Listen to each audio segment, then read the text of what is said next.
Hey everyone, how's it going? I thought I would make a video of our new 2015 Corolla LE Premium. So let's start it up.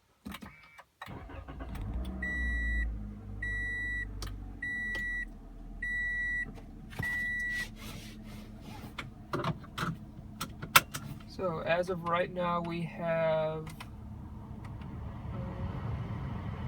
heat down. This range, we are at 1,847 miles.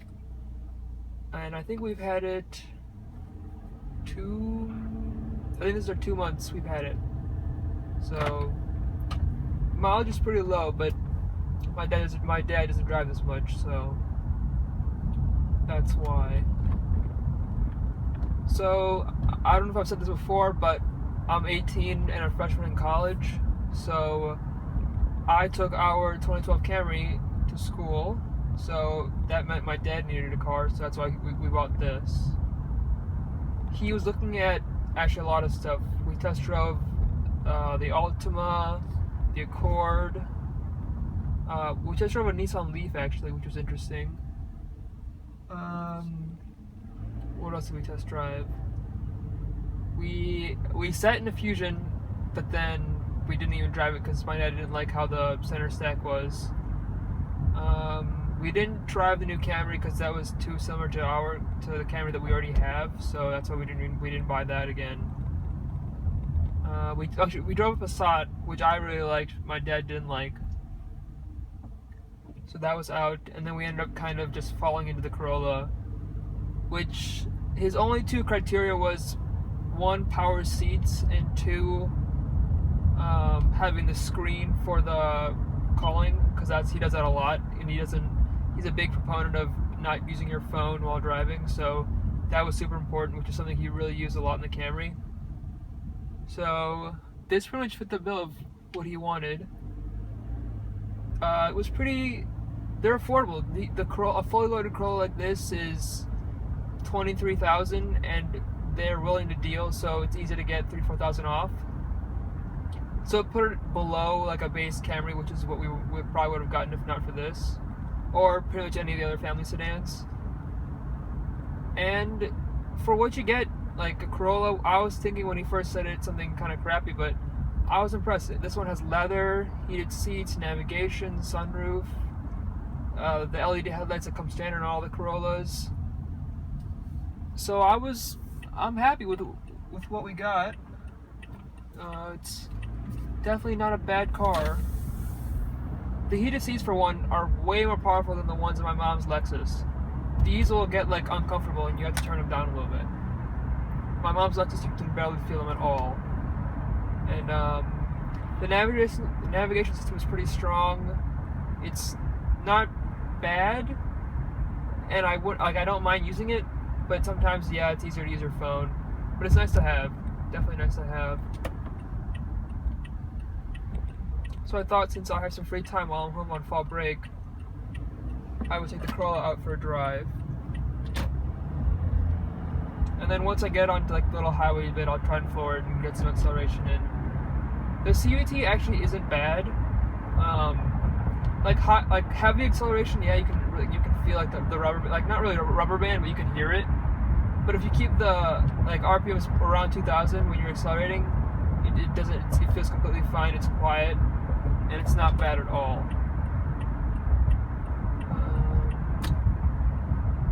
Oh, this is one lane now. That's interesting. When you like leave and then come back, so much stuff is different. It's weird. So I guess other updates. My Camry hit 47,000 miles 2 days ago, and that's all good. It needs new tires, like before winter comes, but I'll get to that probably next time I come home. The Lexus is at 23,000 miles. Also, nothing new. The miles will never go that high because my mom's commute is pretty short. And then, other than that, nothing much. It's all pretty straightforward.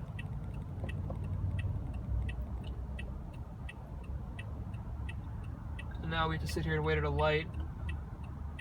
I probably chose somewhere a little bit too busy to get an acceleration run in. I did not expect this much traffic, actually. I'm forgetting it's 6:45 on a Friday night. No, I can't go. Maybe once these guys go, I'll be able to floor it. Put it in sport mode.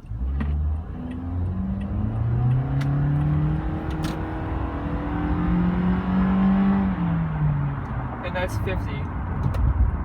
Not bad at all. I think since I'm not used to, I guess what you say, like super powerful cars, stuff like this doesn't seem slow to me, even though you hear everyone say, oh, this is terrible, like you can't, like this sucks. I think since what I'm used to is not like super sports cars or anything, like I'm perfectly fine with that. Considering I'm not driving around full throttle anywhere, I don't do anything like track or anything. I'm on highways and roads like this most of the time, so it's definitely not bad.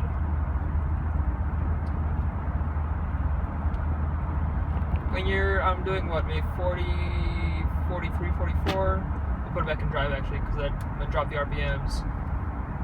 It's completely comfortable. Everything's really nice. On the highway, it's definitely a little bit louder than my Camry, but I guess that's to be expected. But it's nothing like terrible or anything.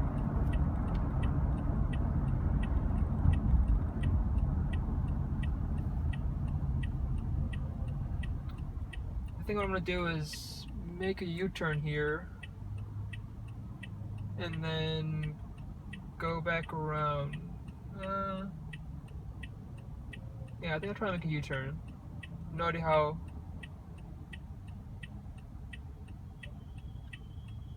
That's the problem. I have so many options. I have no idea what I want to do.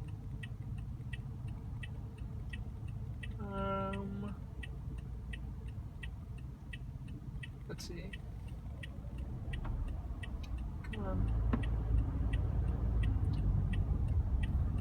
Oh, I'll just make a left. What the heck? I couldn't decide, so I might as well just go with what everyone's expecting. I'll just go all the way back down and loop back back. But under normal acceleration, nothing feels sluggish or anything. Oh, okay, no. This is what sucks. Oh. Stupid counter country. It's a nice color though. It's like this really nice blue. If you guys can see that, it's florid.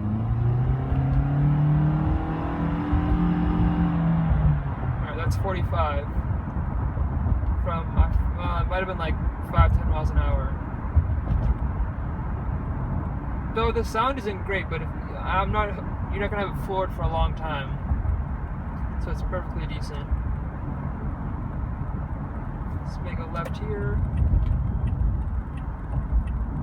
One thing I actually noticed a couple days ago was this actually has the tap for 3 blinks, which my Camry nor my Lexus has, or not. No, neither my Camry nor my mom's Lexus doesn't have.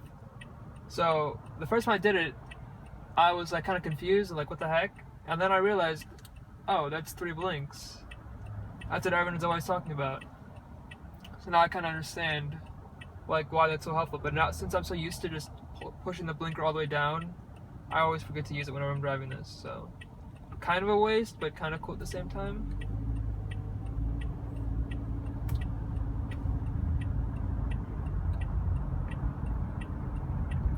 So then some of the other nice stuff that the LE Premium has over, I think, like a regular LE. This has, oh wow, I'm getting tailgated real hard. So the LE Premium has everything I said inside, and then alloy wheels, which was important for me but not important for my dad, and then fog lights, which I don't think either of us really cared, but I guess they're nice to have because they look kind of cool, but meh. Outside, this one's a slate metallic, just pretty much kind of like a bluish gray color. We were kind of like tired of the black that we have on the Lexus and the Camry, so that's why we didn't get another black. Plus, black on the Corolla is not that great, so this worked for us. Tesla. That's what's nice about being home. You get to see all the nice cars that are in your town.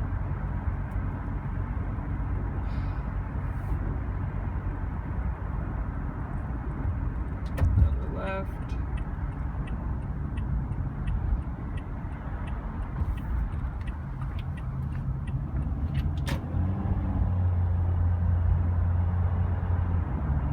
You guys can see how powerful the headlights are, which I was really impressed with.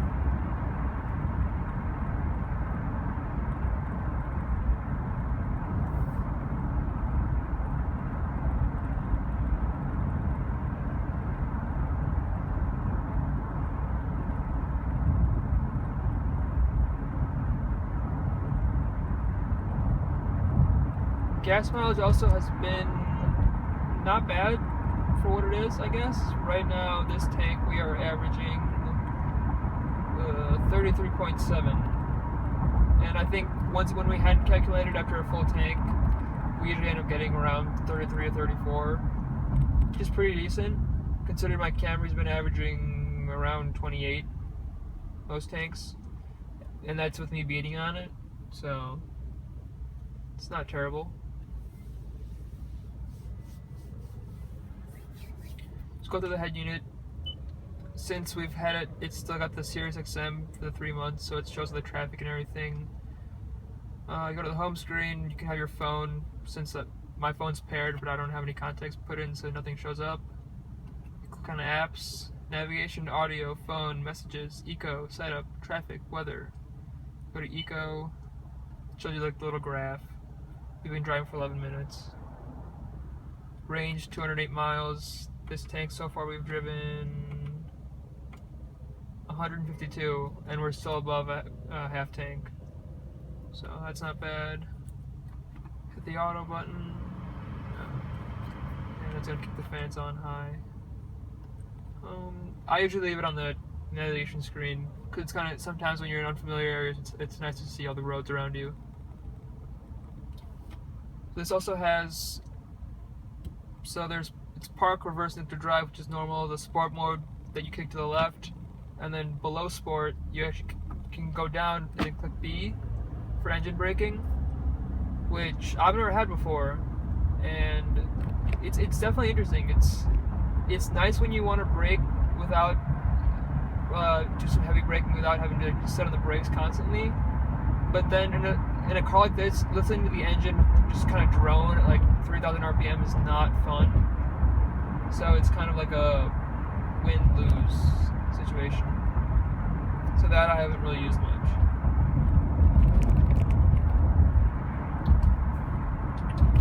Tap for 3 blinks, which I think I kind of might want to like see if I can change it to 5, because I lane change really slow.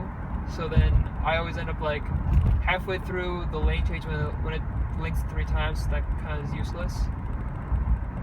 So I guess that's something to check at when we go for the first service, which I think is 5,000 miles, and that's like a check, and then 10,000 miles is the oil change.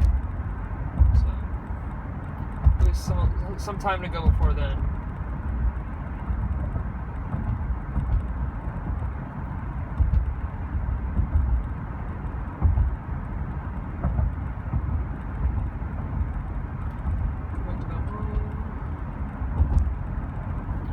Put it on the fuel economy for a little bit. Eco. This apparently has the upgraded audio system, and since I'm not a big audiophile, like I can't really tell the difference, but it sounds decent. It actually shows the cover art when you sync your phone and you're playing like a song through it, which is kind of nice. If you're using like you're on FM radio, it shows the cover art for a song, which is kind of cool. Let's go through here. Also mowing the lawn at 7 o'clock in the night. It's pitch black.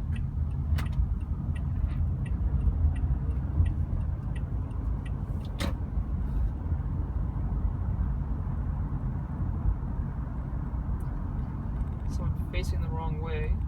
It's interesting.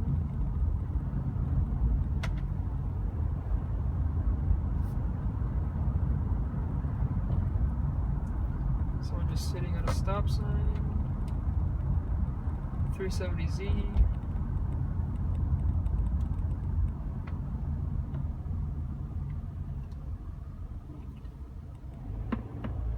As for the future, my plan right now is keep the Camry as long as I can. I mean, it's got plenty of life left in it. It's only 47,000 miles, you asshole. What the hell? 47,000 miles. It's a 2012, so it's, I think next month it'll be 4 years old. So it's got plenty of time left in it. And then after that, the one car I really want is a first-gen Miata, because I learned how to drive stick-in-one that my friend's dad has as a summer car, and since then I love it, and I can't stop thinking about the Miata. Right now it's not practical for me because I wouldn't have a space to put it, but in the future it definitely makes sense. It's something that I want to get, and that's definitely attainable considering that right now they're so cheap and they're so plentiful. And then after that, once I would have the Miata, I would love actually GTI, which I was never a huge fan of it, but I think having like a GTI as an automatic daily and then a Miata as a fun car for the weekend would be perfect. My neighbor 6 Series, and then we are home. Alright guys, thanks for watching. Have a nice day.